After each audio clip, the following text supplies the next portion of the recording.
Dudley Do-Right Falls is a ride based upon the characters of Jay Ward, of Dudley Do-Right, Snidely Whiplash, and Nell Fenwick. Snidely's got Nell strapped to a log in the sawmill, and Dudley's going to attempt to free her, but instead sends us flying over the edge of the sawmill about 75 feet down into the water below.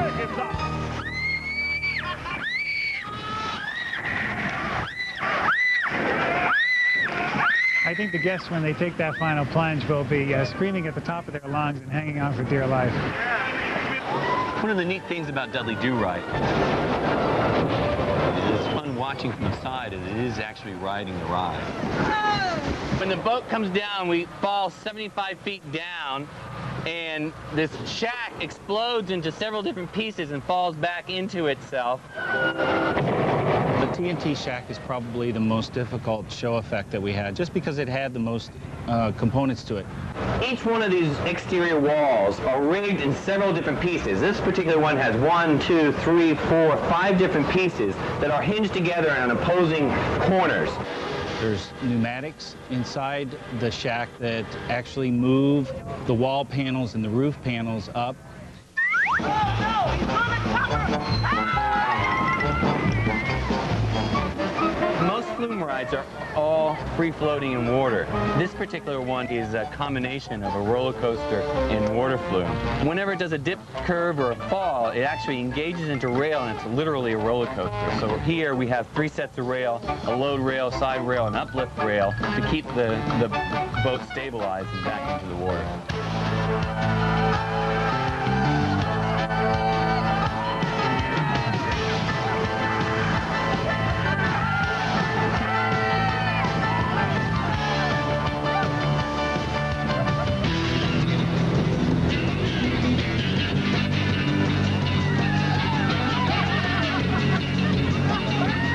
Popeyes and Bluto's Bilge-Rat Barges, and it's a 12-seat raft ride going through rapids.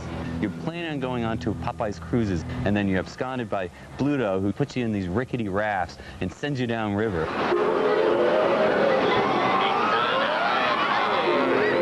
One of our design goals when we started building this ride was to have a very dynamic, fun ride experience, and to approximate whitewater rafting and the excitement you feel with that.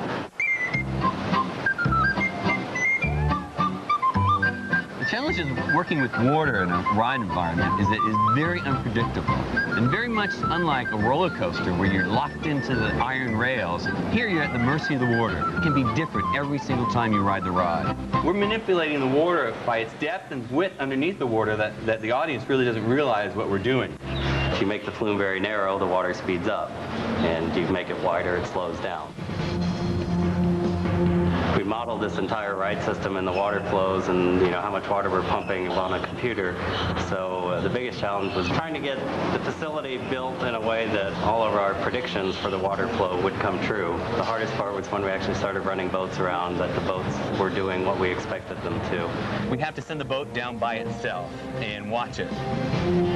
We anticipated the water coming through here over this weir, getting thinner underneath here, and we had this rockwork structure holding up Popeye and Bluto and Olive. What happened is the water ended up being a little higher, so we had to cut away all that cement and rebuild that piece all underneath those figures. This is the wettest islands of all the islands of adventure. We pump 1 million gallons per minute through all the rides. And it uses so much water that it actually drains the show lagoon 6 inches when it starts up. To make this ride work, there's an underground water system connecting it to the main show lagoon. When we turn the ride on, all those pumps draw the water from the show lagoon and put it into the ride. And when we shut the ride off, it all returns to the show lagoon.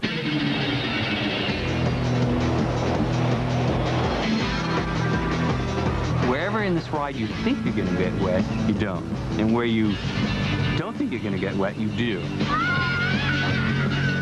And that gives a lot of fun to the ride.